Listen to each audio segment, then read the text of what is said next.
So with the support of the Gephardt Institute, Jose, Ishaan, and I were able to engage in a tri-continental exploration of how group collaboration and learning can improve community health outcomes for children. We were able to do this from Guatemala, Boston, and from Uganda. This summer, we spoke every week on the photos over video call for about an hour. We just asked two simple questions. What's one lesson you learned, and what one challenge you had? And we went around in a circle, kind of like we did it throughout our own summer, and it was so interesting to see how the simple check-in really helped us so much. Yeah, so I'm going to talk a little bit about my project. Real quick for contextualizing, I just wanted to say I'm originally from Puerto Rico, and I'm also a global health major and an EMT. So for my project, I wanted to apply those three things and explore what healthcare systems, and more specifically pre-hospital healthcare systems, how they work in different Latin American countries. So 2 years ago, so this was before my Civic Scholars project, I went to Guatemala and did exactly that. So I interviewed people in the healthcare system, in hospitals, and also in the pre-hospital setting, so the ambulatory services, which I'll explain in a little bit. So I was able to also work with municipal clinics and also with the ambulatory services there, just to see how practically they function. And so what I noticed there is basically that Guatemala, specifically in the Zacatepec region, which was where I was, has a high prevalence in trauma, more specifically blood loss trauma and also motor vehicle traumas. That being said, there's only 2 organizations that are in charge with pre-hospital care. And also they're severely under-resourced. So I wanted to see how I can create a system that could alleviate those burdens through engaging the community. Also, something very important is those types of trauma, 59% of deaths that occur because of trauma happen in the pre-hospital setting. So every second counts is kind of the mentality. So I wanted to see how I can apply immediate care without the ambulatory services taking too long to get there.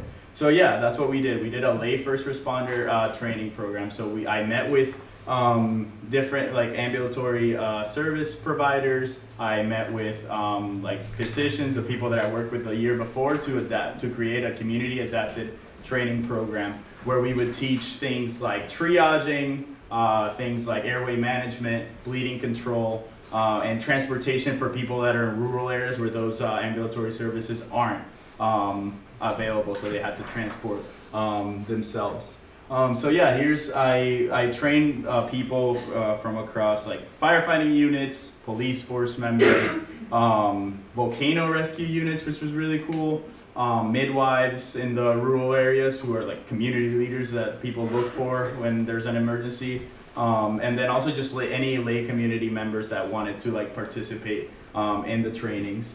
So something that was very interesting as I was going through the project is noting that every single group of people that I trained had a specific context to themselves. For example, the volcano rescue unit, when they're rescuing somebody, they're up in the mountain, so they take 2-3 hours to respond and bring a person back. They don't have the access to those ambulatory services.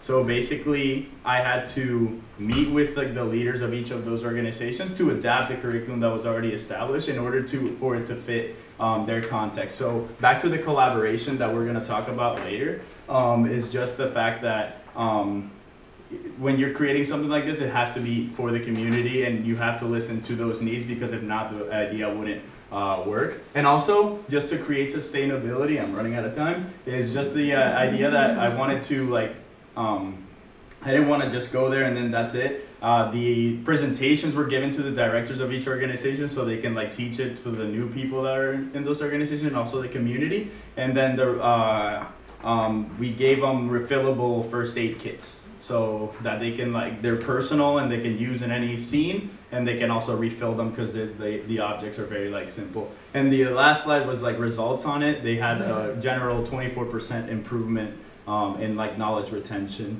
And then yeah, that was one of the groups that we trained. I wanted to talk a little bit more collaborative things, but I will mention that later. So on to Lauren. All right, so similar to Jose, my civic project was rooted in my global health major as well as my partnership with Uganda Development and Health Associates through the student group at WashU GlobeMed. I've been a part of it for the past 3 years, and GlobeMed has been partners with Uganda Development and Health Associates for 11 years. Each year we fundraise $20,000 to fully fund a youth sexual and reproductive health project as well as a rural health empowerment project. So this is a picture of Igongo, Uganda, which is located in eastern Uganda, about 3 hours away from the capital city of Kampala. The city is just over 50,000 people, and the majority of the population is young, which just goes to show how important youth education is, specifically youth sexual and reproductive health education. So prior to commencing my internship, I didn't know what I wanted my project to be, and I was really scared to do a global health project such as this one, just because of my identity and because of everything I had learned about how harmful international aid can be, especially when people from Western countries are going into countries in the global South, imposing their morals and imposing their agenda, and more importantly, imposing their dollars. So I wanted to have all this in mind to see if it was possible to reconcile this fear with my aspirations to contribute to global health in a productive way. So this is Nakaziba Sumaya. She is 28 years old, and she's been working with UDA since she was 17. She was inspired to educate youth regarding sexual and reproductive health because of her own background, and she realized how important this education was to the future of their country. She full-heartedly believes that that's the way to improve the lives of these students by giving them a comprehensive education early on, and she does these things called sensitizations at 16 partner schools, which means she reaches thousands of students at every presentation. When she talks about sexual and reproductive health, she tells students that the first thing you do when somebody comes to you about sexual assault is believe them. I thought this was so powerful to hear coming from a local voice. She also taught about the Me Too movement and break the silence. For that reason, I wanted Sumaya to be the voice in front of the students she was educating. And so I offered to help along with 2 other interns from WashU and some local interns from Uganda to create materials such as that one and some newsletters and stuff that would provide educational resources for all the schools. So I also got to work with 2 WashU interns, like I said, Keishi and Desi, as well as Martha, who was a 3rd-year med student from Uganda at Murara University. She was my age, she was 21 years old, and she shared my interest in health, so we got to connect through our week-long Peer Health Educator training program regarding our shared interest. So these pictures were taken from the Peer Health Educator training program. What was so special about this was all the students had the opportunity to individually reflect, work in small groups, and work in large groups to talk about how their experiences impacted their learning and their desire to educate their peers regarding sexual and reproductive health. They were then encouraged to teach out to the rest of the group to share these findings. And at the end of the program, we found that these 18 students were fully equipped with comprehensive knowledge from a 100-page manual that we helped revise to then go out and work in their schools for the remaining year and facilitate community health presentations once a month, as well as answer any questions that their students may have. So the collective impact of these students was very, very powerful. So this is Kayango Moses, and he is really the reason why all these projects can happen. He's the executive director of UDA, and his passion for public health was driven by his personal experiences. His mother passed away at a young age, and he did not have a relationship with his father, so the most important thing for him was education so that he could help the rest of his community later in his life. And one of his most important quotes that I will remember for the rest of my life is nothing for them as in the community without them. Once again, as in the community, which just speaks to the importance of community collaboration in all global health and public health initiatives. And that was a huge lesson that I took away. But it also led me to consider my own time at WashU and the fact that it is such a privilege for me to sit in all these classes and talk about what sustainable partnerships are. What does it mean to engage in productive global health work? What does community mean? We get to sit in classrooms and engage with each other about that, which I've learned so much from, and especially from this experience, but also it served as a stark contrast to what these leaders in their community were doing on the ground. Every single day they're making sacrifices of time and resources to better their community and make their community better. So when I asked Moses point blank what a sustainable partnership means to him, he shared that it means that our projects continue, which is much different than I think what a lot of us in this room would define as sustainability.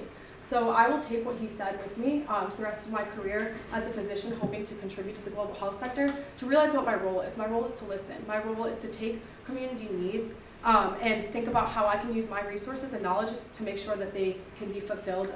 And I see my place in that as being an educator rather than a practitioner. So I hope to use my medical degree to encourage group learning and facilitate education. So this summer I worked on a national trial which was comparing a group well child visit program to individual well child programs. And a group all-child program means that for the pediatrician visits after you have a baby, you actually attend those visits for 2 hours, but with 5 to 7 other mothers. And this may sound crazy, but it's like there's a lot of evidence behind it for the before pregnancy period, and so that's why it was tested. And the reason I came to this topic is because of our growing conversation about the maternal mortality crisis in our country over the last 2 years. More women die in the US from pregnancy than 15 years ago. African American women die at 3 to 4 times the rate of white women. And really one of the key aspects of like this disparity is the fact that we have a huge lack of postpartum support in this country. We have only 1 postpartum visit scheduled for people to take advantage of. Medicaid coverage ends after 60 days. And there's so many more issues that end up in postpartum, like taking care of children and finances, that it's very difficult to like address everything. And so this program essentially gives that handbook that some of you may have seen, and tells people like a bunch of cool activities that they may partake in a group. But what was really interesting that I learned this summer is that, you know, a lot of practices and stuff, like they take this handbook with these great activities and they throw it away, and they don't really use it. And I think what makes this program key, which is really surprising to me, is not the activities themselves, but it is like the fact that you have the same facilitator showing up, the same patient showing up, you have so much time, and the medical visit is built into this group space itself. And like, what does that mean overall for the program? The program is really works because you have like these simple, basic relationship building interactions where you actually get to be reciprocally involved with each other and work together within a hospital, within a medical visit, which is something that's so surprising that we don't think of a medical visit as.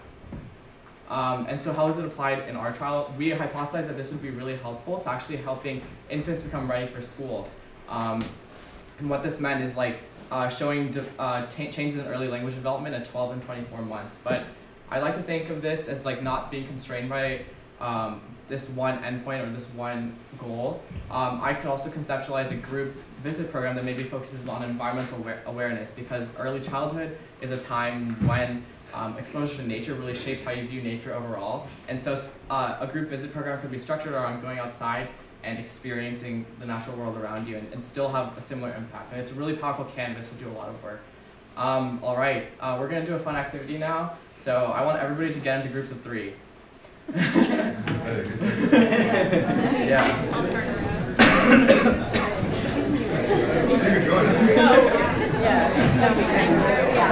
We're going to be a group of 5. Can I get your attention? So does everybody have their groups? Within your group, I want you to find a list of as many things as you can that you have in common. Please do things that are like a little bit harder than like, oh, I'm St. Louis, so I'm WashU. You have the next 90 seconds, I think. Yeah, so.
Can I get a volunteer? Does anyone want to share a commonality that they found?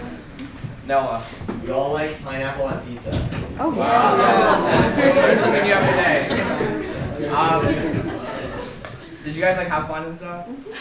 I mean, this is kind of like what you can do within like a group medical visit. But you guys saw a bunch of other different settings, historically and modern, where like group learning happens, and this is something that like even it's been done as traditions like in indigenous cultures, but it can also be incorporated into like our modern, the way we interact ourselves, and so we should be really intentional about that.